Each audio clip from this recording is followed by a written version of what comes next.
Hi friends, ಎಲ್ರಿಗೂ ನಮಸ್ಕಾರ. Welcome back to my new recipe. ಇವತ್ತಿನ ವಿಡಿಯೋದಲ್ಲಿ ಬೆಣ್ಣೆ ದೋಸೆ ಹೇಗೆ ಮಾಡೋದು ಅಂತ ನೋಡೋಣ. ಮೊದಲಿಗೆ ನಾನು 1 ಕಪ್ ಆಗಷ್ಟು ಅವಲಕ್ಕಿ, 3 ಕಪ್ ಆಗಷ್ಟು ನಾನು ರೇಷನ್ ಅಕ್ಕಿನ ಬೆಳೆಸ್ತಾ ಇದ್ದೀನಿ. ನೀವು ಯಾವ್ದು ಅಕ್ಕಿ ಆದರೂ ಯೂಸ್ ಮಾಡ್ಕೋಬಹುದು. ಆ್ಯಂಡ್ ಇದಕ್ಕೆ ಅದೇ ಕಪ್ಪಿಂದ ಅರ್ಧ ಕಪ್ ಆಗಷ್ಟು ಉದ್ದಿನ ಬೇಳೆನ ಹಾಕ್ತಾ ಇದ್ದೀನಿ. ಆ್ಯಂಡ್ 1 ಸ್ಪೂನ್ ಆಗಷ್ಟು ಮೆಂತೆಕಾಳು. ಇದರಿಂದ ಆರೋಗ್ಯಕ್ಕೂ ತುಂಬ ಒಳ್ಳೆಯದು, ಹಾಗೆ ದೋಸೆ ಕಲರ್ ಕೂಡ ತುಂಬ ಚೆನ್ನಾಗಿ ಬರುತ್ತೆ. ಸೊ ಇವಾಗ ಇದನ್ನು ಚೆನ್ನಾಗಿ ಒಂದು 3ರಿಂದ 4 ಸಲ ವಾಶ್ ಮಾಡ್ಕೊಂಡು ಬನ್ನಿ. ಮತ್ತೆ ನೀರನ್ನು ಹಾಕ್ಕೊಂಡು 5 ಗಂಟೆ ನಾನು ನೆನೆಯೋದಕ್ಕೆ ಬಿಟ್ಟಿದ್ದೆ. ಸೊ 5 ಗಂಟೆ ಆದಮೇಲೆ ನಾನು ನಿಮಗೆ ತೋರಿಸ್ತಾ ಇರೋದು ನೋಡ್ಬೋದು. ಇವಾಗ ಎಷ್ಟು ಚೆನ್ನಾಗಿ ಎಲ್ಲನೂ ಅಕ್ಕಿ ಬೇಳೆ ಎಲ್ಲ ಚೆನ್ನಾಗಿ ನೆನೆದಿದೆ. ಸೊ ಇವಾಗ ಇದನ್ನು ನಾವು ರುಬ್ಕೊಂಡು ಬರಬೇಕು. ಸೊ ನಾವು ಇಡ್ಲಿಗೆ ಅಂತಂದರೆ ಸ್ವಲ್ಪ ತರಿಯಾಗಿ ರುಬ್ಕೊಳ್ಬೇಕಾಗತ್ತೆ. ಬಟ್ ದೋಸೆ ಮಾಡ್ತಾ ಇರೋದ್ರಿಂದ ಚೆನ್ನಾಗಿ ಫೈನಾಗಿ ರುಬ್ಕೊಂಡು ಬರಬೇಕಾಗತ್ತೆ. ಆ್ಯಂಡ್ ಅಕ್ಕಿ ರುಬ್ಬುವಾಗ ಜಾಸ್ತಿ ನೀರನ್ನು ಹಾಕಬೇಡಿ, ಸ್ವಲ್ಪನೇ ನೀರು ಹಾಕಿ. ಆ್ಯಂಡ್ ಅದು ಕೂಡ ನಾವು ಅಕ್ಕಿ ನೆನೆಯೋದಕ್ಕೆ ಇಟ್ಟಿದ್ವಿ ಅದೇ ನೀರನ್ನು ಯೂಸ್ ಮಾಡಿಕೊಂಡು ಅಕ್ಕಿನ ರುಬ್ಕೊಂಡು ಬನ್ನಿ. ಸೊ ನೋಡ್ತಾ ಇದ್ದೀರಲ್ವ ಕನ್ಸಿಸ್ಟೆನ್ಸಿ ಹೇಗಿದೆ ಅಂತ. ಜಾಸ್ತಿ ತೆಳುವಾಗೂ ಇಲ್ಲ, ಜಾಸ್ತಿ ಗಟ್ಟಿಯಾಗೂ ಇಲ್ಲ. ಹಾಗೆ ಇದಕ್ಕೆ ಅರ್ಧ ಬಟ್ಲಾಗಷ್ಟು ನಾನು ಮೊಸರನ್ನ ಆ್ಯಡ್ ಮಾಡ್ಕೊಂಡಿದ್ದೀನಿ. ಮೊಸರು ಆ್ಯಡ್ ಮಾಡಿಕೊಂಡು 2 ನಿಮಿಷ ಒಂದೇ ಡೈರೆಕ್ಷನಲ್ಲಿ ಚೆನ್ನಾಗಿ ಮಿಕ್ಸ್ ಮಾಡ್ಕೊಳ್ಬೇಕು. ಇದರಿಂದ ತುಂಬಾ ಸಾಫ್ಟ್ ಆ್ಯಂಡ್ ಫ್ಲಫಿ ಆಗಿ ನಮ್ಮ ಹಿಟ್ಟು ರೆಡಿ ಆಗುತ್ತೆ.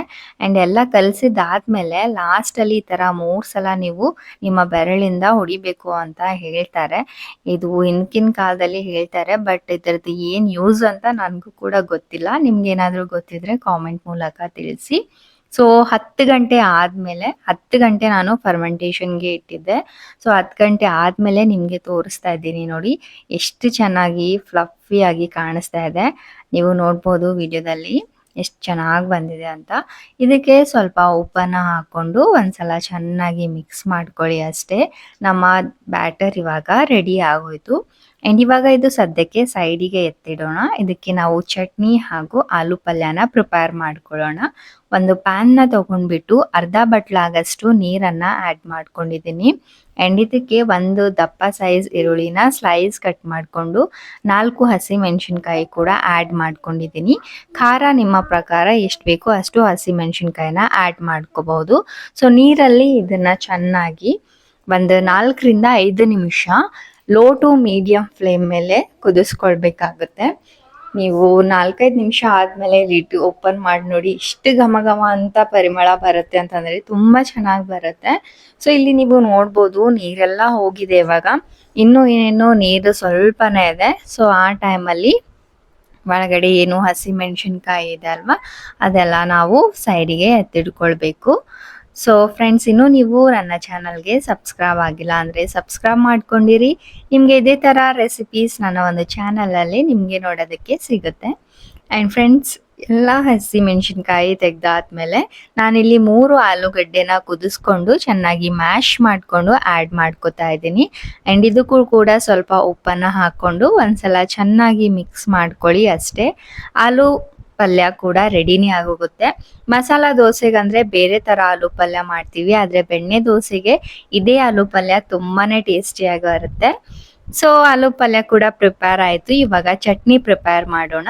ಇದಕ್ಕೆ ನಾನು ಅರ್ಧ ತೆಂಗಿನಕಾಯಿನ ಚೆನ್ನಾಗಿ ಕಟ್ ಮಾಡಿಕೊಂಡು ಆ್ಯಡ್ ಮಾಡ್ಕೊಂಡಿದ್ದೀನಿ.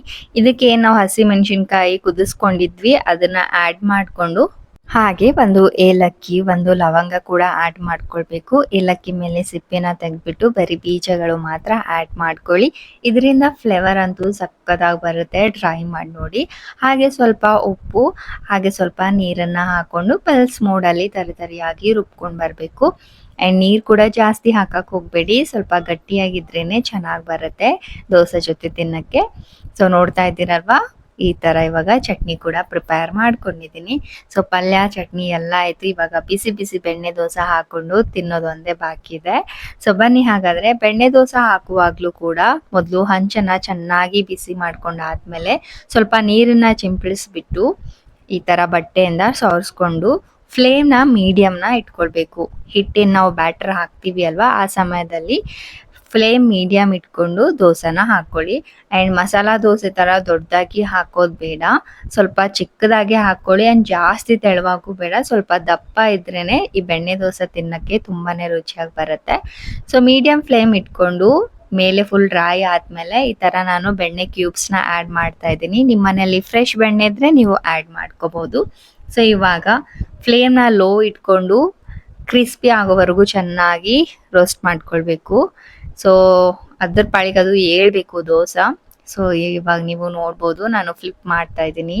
ಸೊ ನೋಡ್ತಾ ಇದ್ದೀರಲ್ವಾ, ನಾವು ಮೆಂತೆ ಕಾಳು ಎಲ್ಲ ಹಾಕಿದ್ದೀವಿ ಅಲ್ವಾ, ಅದರಿಂದ ಕಲರ್ ಎಷ್ಟು ಚೆನ್ನಾಗಿ ಬಂದಿದೆ ಅಂತ ಹೇಳಿ. ಆ್ಯಂಡ್ ಲೋ ಟು ಮೀಡಿಯಮ್ ಫ್ಲೇಮಲ್ಲೇ ನಾವು ದೋಸೆ ಮಾಡೋದ್ರಿಂದ ತುಂಬಾ ಕ್ರಿಸ್ಪಿಯಾಗಿ ಬರುತ್ತೆ ನಮ್ಮ ಬೆಣ್ಣೆ ದೋಸೆ. ಸೊ ಅಷ್ಟೇ ಗೈಸ್, ನೀವು ನೋಡ್ಬೋದು ಇವಾಗ ನಮ್ಮ ಬೆಣ್ಣೆ ದೋಸೆ ರೆಡಿನೇ ಆಗೋಯ್ತು. ಸೊ ಇದೇ ಥರ ನೆಕ್ಸ್ಟ್ ನೀವು ಬೆಣ್ಣೆ ದೋಸೆ ಹಾಕುವಾಗ ಕೂಡ ಸೇಮ್ ನೀರನ್ನು ಚಿಂಪಡಿಸ್ಬಿಟ್ಟು ಒರೆಸ್ಕೊಂಡು ದೋಸೆನ ಹಾಕ್ಕೊಳ್ಬೇಕಾಗತ್ತೆ. ಸೊ ಅವಾಗ ಮಾತ್ರ ಈ ಥರ ಪರ್ಫೆಕ್ಟ್ ಬೆಣ್ಣೆ ದೋಸೆ ರೆಡಿ ಆಗುತ್ತೆ. ಸೊ ರೆಸಿಪಿ ಇಷ್ಟ ಆದರೆ ಲೈಕ್ ಮಾಡಿ, ಹಾಗೆ ಸಬ್ಸ್ಕ್ರೈಬ್ ಮಾಡ್ಕೊಳ್ಳಿ.